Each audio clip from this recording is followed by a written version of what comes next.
नमस्कार, मैं आपका अपना हिमांशु ठाकुर। साथियों, इस वक्त काशीपुर के एसडीएम कार्यालय के बाहर हूं और एसडीएम कार्यालय के बाहर आप लोग देख रहे होंगे राज्य निर्माण सक्रिय आंदोलनकारी समिति से जुड़े दर्जन भर लोग हैं जो कि यहां धरने पर बैठे हैं।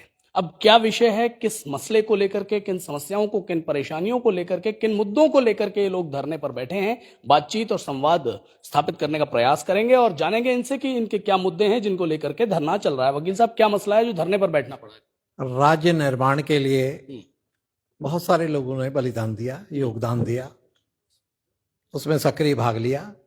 हमारे कुछ साथियों को राज्य आंदोलनकारी घोषित कर दिया गया, लेकिन बहुत सारे लोग ऐसे हैं जिन्होंने सहयोग दिया, लाठियां खाई, पुलिस पर ताड़ना झेली।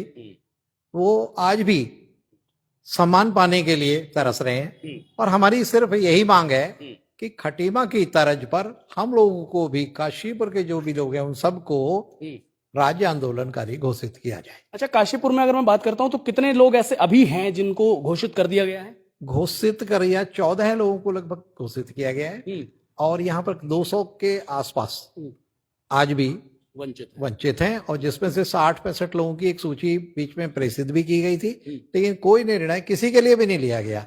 जो वंचित रह गया वो आज भी वंचित है। 25 वर्ष हो गए हमारे राज्य को बने हुए, लेकिन हमारी कोई सुनवाई नहीं हो रही, कोई निर्णय नहीं लिया जा रहा, कोई हमें जानकारी भी नहीं दी जाती।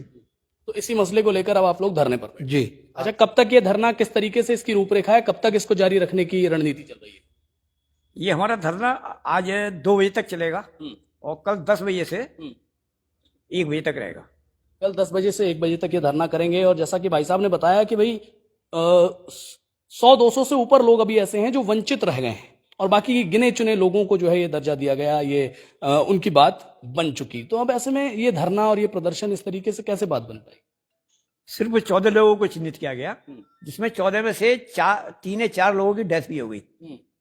और ये जो ये दीपक वाली जो मेयर हैं, ये भी हमारे साथ के राज्य आंदोलनकारी हैं, तो इनके भी एफिडेविट लगे हुए हैं। जैसे कि खटीमा की तर्ज पर चिन्हीकरण किया गया, वैसे ही हमारा चिन्हीकरण किया जाए, हमारा यही कहना है। जी भाई साहब, मांग जो चल रही है, सहमत हैं, इसी वजह से बैठे हैं यहाँ पर? हाँ जी, इसी वजह से बैठे। चाहते हैं कि भाई चिन्हीकरण आप लोगों का भी किया जाए? बिल्कुल किया जाए। ये चिन्हीकरण वाला जो मसला है, इससे क्या कुछ ऐसा महसूस होता है कि भाई अगर हमारा भी चिन्हीकरण हो जाएगा तो कुछ विशेष उपाधि आ जाएगी? नहीं, विशेष उपाधि की कोई बात नहीं है। ऐसा होता है, एक हमने जिस आंदोलन को चलाया और उसका फल हमें राज्य के रूप में प्राप्त हो गया, तो उसमें एक सक्रिय भागीदारी, जैसे हमारे देश को स्वतंत्र करवाया गया तो उस समय जिन लोगों ने उस आज़ादी की लड़ाई में भाग लिया, उन्हें एक सम्मान पत्र के रूप में उन्हें स्वतंत्रता सेनानी का दर्जा दे दिया गया। तो वही हम चाहते हैं कि हमें दर्जा, अब हमें कोई पेंशन नहीं चाहिए, कोई नौकरी नहीं चाहिए, क्योंकि हम इस उम्र में भी आ गए हैं कि अब ना नौकरी कर सकते हैं, ना कोई पेंशन हमें गवर्नमेंट देगी। हमें तो एक सम्मान पत्र चाहिए, जिससे कि हमें ये लगे कि भाई हमने जिस आंदोलन के लिए काम किया, जिस काम के लिए हमने निर्माण राज्य का बनाया, उसके बदले में हमें उन्होंने एक सम्मान पत्र ये दे दिया कि इन्होंने सक्रियता दिखाई थी राज्य बनाने में। सिर्फ चलिए, इधर और भी तमाम लोग हैं, मैं उनसे भी बात करूंगा, कुछ महिलाएं भी हैं। मैडम, जैसा कि अभी बाकी आपके साथियों ने बताया, इसे देख करके ये तो स्पष्ट होता है कि भाई आप लोगों को इस पूरे मसले से कोई कमर्शियल लाभ की अपेक्षा तो नहीं है? नहीं, कोई कमर्शियल लाभ की अपेक्षा नहीं है। हम चाहते हैं कि हमने जितना संघर्ष किया और जिस तरह से हमने अपने एक राज्य को बनाने की एक कल्पना करी थी, हालांकि वो राज्य अभी भी हम संतुष्ट नहीं है कि राज्य वैसा बन चुका है, लेकिन हम ये चाहेंगे कि इतने संघर्षों के बावजूद जब 14 आंदोलनकारियों का काशीपुर में चिन्हीकरण हो सकता है, तो क्या 14 आंदोलनकारी ही से ही आंदोलन चला? क्वेश्चन सबसे बड़ा ये है। तो इस तरह से सरकार को ये सोचना चाहिए कि जो लोग उस समय सक्रिय थे तो उनको आंदोलनकारी चिन्हित क्यों नहीं किया गया? वो हम लोग ये वंचित आंदोलनकारी की श्रेणी में आते हैं। हमें कुछ नहीं चाहिए, हमें सिर्फ चाहिए एक सम्मान पत्र, ताकि हम ये समझ सकें कि हमने उस समय आंदोलन किया था। मैं अब रजत जयंती आने वाली है, उस रजत जयंती पर मैं अपने उत्तराखंड का बहुत सम्मान करती हूँ। मैं ये भी कहती हूँ कि उत्तराखंड का मैं अमिट सम्मान करती हूँ और यहाँ की धरती का सम्मान करती हूँ। बस मेरा यही है कि कफन मेरा लास्ट तिरंगा हो, यही अरमान करती हूँ। अच्छा भाई साहब, जिस तरीके से सभी ने बताया कि ये धरना आज आपका पहले दिन का धरना है, अब आगे किस तरीके की रूपरेखाएं, क्योंकि पहले ये सिलसिला ज्ञापन सौंपने से शुरू हुआ था? अभी हमारा सांकेतिक धरना है और आगे जो है इसे कमी कंसन और आमरण अनशन में बदला जाएगा। सरकार हमारी आंदोलनकारियों के खटीमा की तर्ज पर चिन्हीकरण के प्रति गंभीर नहीं होती है। तो अब सरकार रजत जयंती वर्ष मना रही है, बनाना चाहिए, और रजत जयंती बनाने का जो सौभाग्य प्राप्त हुआ है, जिनकी बदौलत सौभाग्य प्राप्त हुआ है, उन्हें मान सम्मान सरकार नहीं दे पा रही है। तो ये भी बहुत शर्मनाक है कि हम लोग यहाँ धरने पे बैठे हैं और सरकार रजत जयंती मना रही है बनानी चाहिए। मैं उसका दुख नहीं है, परंतु हमें इस बात का दुख है कि जिस राज्य को बनाने के लिए हमने जो है संघर्ष का, घर से बेघर होकर का आंदोलन किया है, उसका हमें एक प्रमाण पत्र नहीं है कि हमारी भी कोई भूमिका रही उत्तराखंड आंदोलन में जो है। तो मेरा यही कहना है कि सरकार इसको गंभीरता से लेवे। हमारे बीच के जो है साथी दीपक वाली जी मेयर हैं, आंदोलनकारी, वो भी अपने विचार रखें कि वो हम राज्य आंदोलनकारियों के लिए क्या कर रहे हैं, क्या करेंगे हम लोगों को चिन्हीकरण कराने के लिए, उन्हें भी जवाब देना चाहिए इसके लिए। अच्छा चलिए, जैसे इन्होंने कुछ नेताओं की भी बात कर दी है, बाकी बहुत सारी बातें तो हो ही रही हैं, कुछ इसमें राजनीतिक लोगों से आप लोगों ने संवाद स्थापित करने के प्रयास? समय समय पर राजनीतिक लोगों से संपर्क स्थापित करेगा और उन लोगों ने उस समय के अनुसार आश्वासनों में ही रह गए।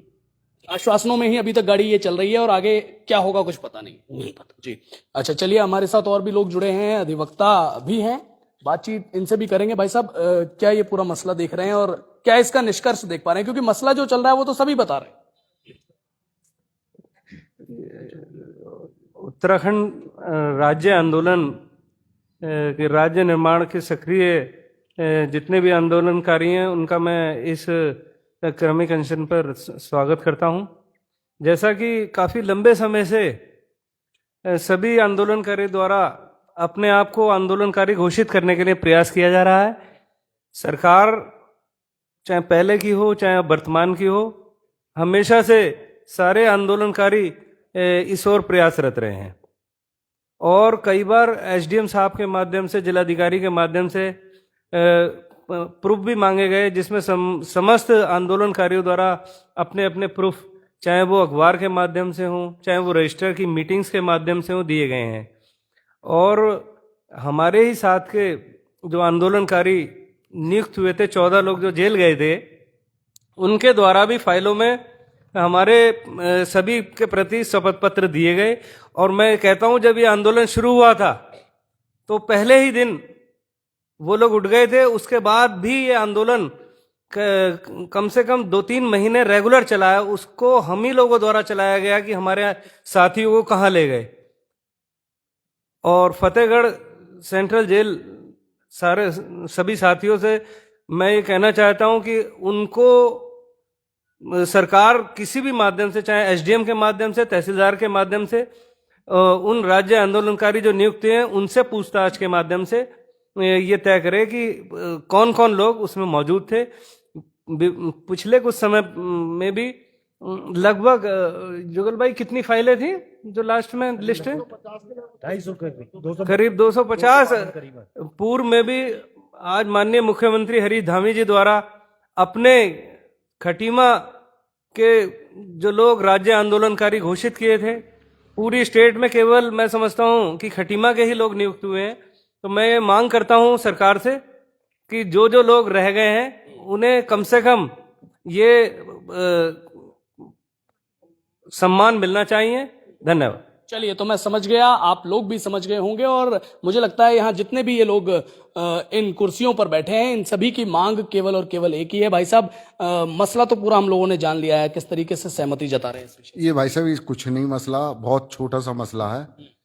2008 में सरकार ने एक मानक तैयार करे थे, जिसमें बिंदु 4 पूछताछ के आधार पर खटीमा में 800 चिन्हित आंदोलनकारी हो चुके हैं, लेकिन सरकार या प्रशासन द्वारा इस समय वो 4 बिंदु मान्य नहीं करा जा रहा, जिस कारण से ये समस्या खड़ी हुई। और खटीमा में अभी 800 में से 254 के लगभग आंदोलनकारी ऐसे हैं जिनका चिन्हीकरण हो गया, चयनित हो गए, उन्हें आवेदन नहीं दिया गया, जिनकी आवाज खटीमा विधायक ने विशेष सत्र में अभी परसों उठाई थी। हमारा शासन प्रशासन से सिर्फ एक ये मांग है कि पूरे उत्तराखंड में एक जिला है उधम सिंह नगर, तो उधम सिंह नगर में एक ही मानक लागू होंगे, 2 मानक लागू नहीं मानने हैं। चिन्हीकरण खटीमा की तर्ज पे सबको मिलना चाहिए। जी चलिए, सहमत है इनकी बातों से? बिल्कुल बिल्कुल सहमत है। खटीमा के आधार पर ही हमारा जो चिन्हीकरण होना चाहिए, और मात्र 250 हमारे अपेक्षित आंदोलनकारी हैं, और हमें आशा है यहाँ के प्रतिनिधि से भी और सरकार से भी कि वो हमें सम्मान पत्र देंगे। चलिए, तो साथियों, ये तमाम जो राज्य आंदोलनकारी हैं ये सम्मान पत्र की लड़ाई लड़ रहे हैं, आप ये भी कह सकते हैं इनके वक्तव्यों को सुनते हुए। बाकी इस पूरे मसले पर आप क्या कहते हैं, और साथ ही साथ स्थानीय शासन और स्थानीय जनप्रतिनिधि आने वाले वक्त में इस पर क्या कहेंगे, क्या सोचेंगे, ये देखने वाली बात होगी। तब तक के लिए धन्यवाद, नमस्कार।